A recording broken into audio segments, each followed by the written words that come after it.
Bonjour, c'est Marie-Man. Aujourd'hui, je vais vous parler des 3 risques d'effectuer une reconversion professionnelle sans un travail sur soi au préalable, sans travail thérapeutique. Alors, quels sont les 3 risques d'une reconversion professionnelle sans travail sur soi? Le premier risque, il est assez évident. C'est-à-dire qu'en fait, vous allez d'abord peut-être vous tromper de solution. Forcément, quand on n'est pas bien dans un travail, dans un métier, à un moment donné, si on vit une situation qui nous gonfle, qui se répète et qui est très pesante, pour quelle que soit la raison, on va avoir naturellement envie de s'extirper de ce contexte conflictuel, lourd, négatif, qui nous pompe de l'énergie. C'est naturel, c'est humain, personne n'aime souffrir, et on va avoir naturellement une envie de rejet, de fuite, voilà, pour se préserver. Donc, pas de jugement de ma part, c'est tout à fait louable, c'est naturel, c'est ce qu'on a envie de faire en première solution. Le problème, c'est que je vois très souvent dans mes clients des personnes qui finalement ont l'impression d'être au pied du mur, dans le sens qu'elles se disent « faut que je change de travail, ça va pas du tout ». Et finalement, au bout de quelques séances de thérapie avec moi, elles se rendent compte dans, on va dire, 60 à 80% des personnes, donc c'est quand même assez conséquent, elles se rendent compte que finalement, eh bien, elles ne veulent pas tant changer de travail que ça, pour X et X raisons, puisque se reconvertir demande beaucoup de volonté, de temps, d'argent, d'énergie. Si vous avez des enfants bas âge, si vous avez des prêts à rembourser, des choses comme ça, les personnes ont souvent des freins, voilà, des blocages, qu'elles ne sont pas forcément prêtes à les dépasser aussi, puisque c'est beaucoup dans la tête. Mais en tout cas, voilà, chacun en est là où il en est, et souvent les personnes, c'est pas la première motivation qu'elles veulent, c'est pas forcément changer de travail, c'est simplement être bien dans leur travail, pouvoir s'épanouir professionnellement. Mais je vous dis, le raccourci, c'est souvent bon, je me cache, j'en peux plus. Donc c'est pas forcément la bonne solution.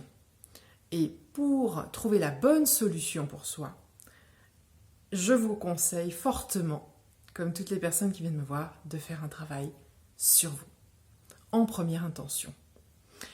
Parce que toute votre personnalité, elle est structurée par rapport à votre histoire, par rapport à votre vécu.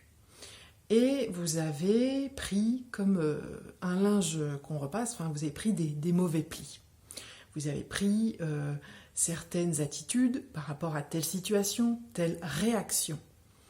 Vous avez un terrain émotionnel qui est ce qu'il est. Vous pouvez avoir une tendance à être plutôt triste facilement, à être facilement atteint si on vous critique. Vous pouvez avoir des tas de, entre guillemets, dysfonctionnements et en tout cas des attitudes, des réactions émotionnelles qui vont vous entraver, vous impacter dans votre relationnel avec les autres. Ça, c'est une première chose. Et aussi, vous avez tout un tas de croyances qui font que vous êtes formaté aussi d'une certaine manière et qui vont vous empêcher de voir les choses différemment. Votre réalité est complètement déformée, bien souvent. Il y a une distorsion entre ce qui est vraiment et ce qu'on interprète de la réalité. C'est pourquoi vous risquez fortement, si vous ne faites pas un travail sur vous pour analyser concrètement ce qui ne va pas, qui vous fait du mal dans votre travail, et donc s'il y a finalement un écho avec votre histoire personnelle, s'il y a quelque chose qui se répète, je vais prendre un exemple dans quelques instants pour bien vous éclairer dans mon propos. Donc si vous ne faites pas ce travail-là, de vous en introspection d'abord, de dire attends, là ça va pas du tout, mais est-ce qu'il n'y a pas quelque chose finalement chez moi qui qui me fait voir les choses de cette manière ou qui provoque la situation finalement qui dégénère, ou voilà, s'il n'y a pas une façon que j'ai de me comporter qui peut attirer les mauvaises personnes. Hein. Ça se retrouve aussi dans le harcèlement. Souvent, c'est quand les harceleurs s'attaquent à des proies qu'ils détectent, qui sont réceptives. Voilà, si vous avez tout de suite une attitude, on voit qu'il n'y a pas de faille ou pas de prise en tout cas pour ce type de profil, eh bien ils ne viennent même pas vous embêter, ça ne marche même pas. Et donc voilà, tout ça c'est des choses très subtiles et c'est vraiment dans votre façon d'être qu'il y a peut-être des choses à revoir qui font que vous allez finalement vous dire ça va beaucoup mieux dans ma tête là et finalement mon travail j'en changerai pas, ça va très bien. J'ai pris de la distance, j'ai pris du recul, et puis ça ne m'atteint plus. Vous voyez, c'est très simple. Et c'est vraiment beaucoup moins coûteux en finances, en énergie, en temps, que de changer radicalement de métier, de se reconvertir et finalement de fuir le problème. Comme exemple de cette première erreur de solution, je pense à une cliente qui était en burn-out, clairement. Hey, j'ai oublié de vous dire, cette cliente, en fait, elle voulait vraiment se reconvertir. Elle y pensait sérieusement parce qu'elle ne trouvait pas d'issue. Voilà, petite précision utile. À bientôt, je vous laisse reprendre la vidéo. Qui n'avait pas trouvé de solution chez un psychiatre, qui avait surtout une solution, on va dire, médicamenteuse pour tenir le coup. Et qui parlait, mais ça ne suffisait pas. On voyait bien qu'elle n'arrivait pas à sortir de ces schémas qui faisaient qu'elle était en burn-out. Et quels étaient ces schémas ? Eh bien, ces schémas, c'était d'être perfectionniste, de toujours faire mieux, d'avoir absolument la reconnaissance de l'autre, et d'être irréprochable, et donc d'en faire des tonnes et des tonnes, de faire même au-delà de ce qu'on pouvait lui demander, et de laisser un abus en fait se faire, c'est-à-dire qu'elle ne savait pas dire non. Et ce schéma-là, eh bien, il était hérité de son enfance. Elle avait connu un système familial extrêmement toxique, je n'en dirai pas plus pour des raisons de confidentialité, mais qui avait imprimé ce schéma-là. Il y avait beaucoup de violence psychologique et même physique. Donc c'était extrêmement marqué chez elle, et ça fait qu'elle en fait elle revivait quelque chose vraiment à l'intérieur constamment, ce même système, cet engrenage infernal d'à chaque fois se pousser à l'épuisement pour satisfaire toutes les demandes et en fait qu'elle n'ait jamais de reproches. Voilà, ça c'est un premier exemple. Est-ce que je vous en donne un deuxième ?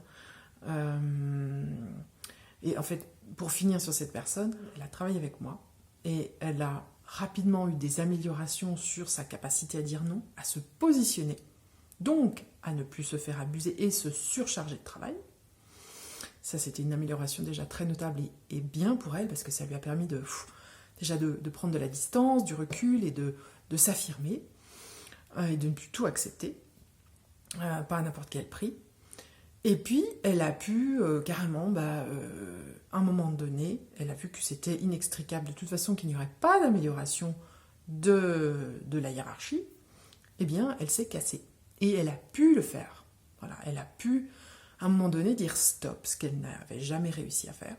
Et après, la cerise sur le gâteau, c'est qu'elle a pu aussi s'autoriser, puisqu'elle n'y arrivait jamais à le faire aussi, moralement, enfin éthiquement, elle se sentait pas le droit d'être en arrêt de travail alors qu'elle était vraiment épuisée. Donc elle a réussi à l'accepter et elle a pu s'autoriser à. Et dernier point, cerise sur le gâteau, elle a carrément pu donc changer de travail, elle a démissionné. Direct, elle a démissionné, elle a dit stop, non, et elle a eu mieux. Pardon. Elle a eu mieux.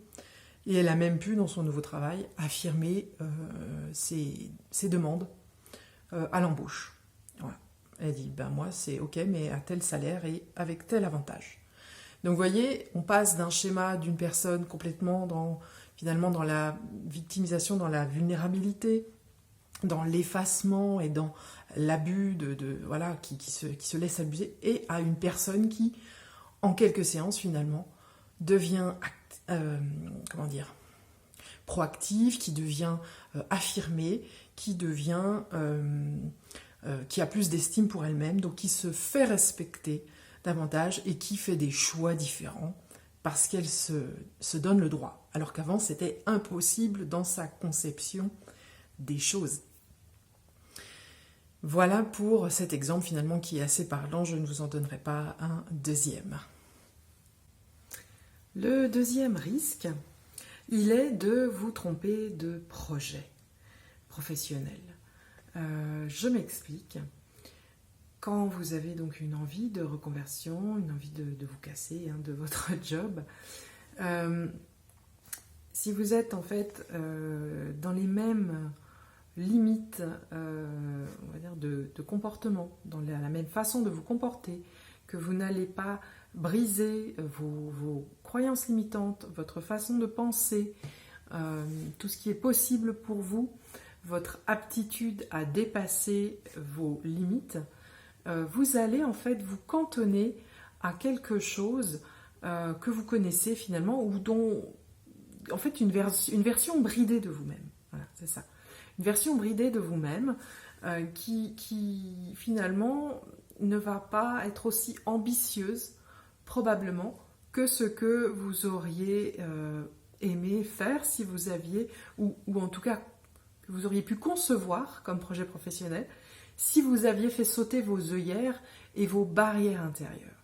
Donc si vous ne faites pas un travail thérapeutique au préalable pour déconstruire tout ce qui vous bride depuis toujours, qui vous a peut-être amené à choisir ce métier-là par défaut que vous faites actuellement, et donc à ne pas oser aller vers une autre carrière, à ne pas oser réaliser certains rêves, vous mettre en avant peut-être dans telle profession ou quoi. Si vous avez plein de casseroles personnelles, eh bien si vous ne les brisez pas, si vous ne les lâchez pas, ces casseroles, que vous ne changez pas de costume, si vous restez dans vos mêmes sabots, vous n'aurez pas la possibilité finalement de rêver plus grand. Troisième risque, eh bien, j'ai envie de dire, c'est un peu celui qui pose beaucoup de soucis à plein de personnes qui ont envie de changer de vie, de changer de travail, c'est la procrastination. La procrastination, c'est un mot un petit peu compliqué pour dire en fait la non-action, le fait de différer sans arrêt, de ne pas passer à l'étape d'après, de ne pas avancer, de ne pas concrétiser son projet dans la matière. Si vous ne faites pas un travail thérapeutique sur vous, vous risquez fort, comme je l'ai connu moi-même, jusqu'à ce que je fasse un travail sur mes peurs, et sur mes fonctionnements, pour vraiment regarder la réalité en face et dépasser toutes ces barrières. Si je n'avais pas fait ça moi, j'aurais été toujours au stade du rêve et de l'inaction. C'est-à-dire je me serais cantonnée à me lamenter dans ma vie professionnelle, je me serais toujours plainte et je n'aurais jamais rien changé à ma vie. Et la procrastination, j'ai envie de vous dire, c'est votre ennemi numéro 1. Et derrière tous ces 3 points que j'ai énoncés, finalement, votre ennemi numéro 1, c'est votre mental. Je vais développer ce point dans une autre vidéo pour vous expliquer finalement qu'est-ce qui fait que vous ne passez jamais à l'action et qu'est-ce qui se cache derrière vos peurs. Je vais développer puisque la peur n'est qu'une émotion, on va dire, c'est la résultante de quelque chose. Je ne vais pas développer plus loin pour l'instant, je le développerai dans une autre vidéo. Voilà ces 3 points, donc je résume. Premier point, premier risque de faire une reconversion, de changer de travail sans passer par la case-thérapie. Premièrement, c'est vous tromper de solution. Deuxième risque, c'est de vous tromper de projet. s'il s'avère que c'est vraiment une reconversion ou un changement de métier, de job, d'entreprise, ou que sais-je. Et troisième point, c'est finalement de rester dans la procrastination. Je vous laisse méditer tout ceci et je vous dis à très bientôt. Au revoir.